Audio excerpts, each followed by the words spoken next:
2025 সালে আপনি যাইতেছেন 40% একটা পুকুরে তেলাপিয়া চাষ করবেন। মনোসেক্স তেলাপিয়া চাষ করবেন, সেটা সাকিব এগ্রোটেকের এসে তেলাপিয়া চাষ করবেন। এই যে মনোসেক্স তেলাপিয়া যখন চাষ করতে যাচ্ছেন, সেই ক্ষেত্রে 40% জায়গাতে কত পিস মাছ দিবেন এবং কি কত টাকা খরচ হবে, কয় টাকার মাছ বিক্রি করতে পারবেন। দেখেন 40% জায়গাতে মোটামুটি ভাবে 10,000 পিস আপনি তেলাপিয়া চাষ করতে পারবেন যদি আপনি নার্সারি কমপ্লিট করে চাষে দেন। এখন তাহলে নার্সারি কমপ্লিট করতে কতদিন সময় লাগবে? 1 মাস সময় লাগবে, আর 3 মাস চাষ করবেন, এলে 4 মাসে মাছ বিক্রি হবে। এখন নার্সারিতে যখন পোনা দিবেন সেক্ষেত্রে মাছ লাগবে 12,000 পিস। 12,000 পিস তেলাপিয়া পোনা নার্সারি করে 10,000 পিস তেলাপিয়া আপনি চাষে দিবেন। ইনশাল্লাহ পরবর্তী 3 মাসের ভিতরে তেলাপিয়া বিক্রি উপযোগী সাইজ হয়ে যাবে।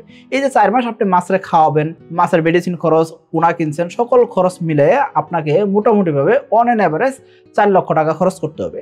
3.5 লক্ষ টাকা হয়ে যেতে পারে, 4 লক্ষ টাকার আশপাশে খরচ আপনাকে করতে হবে।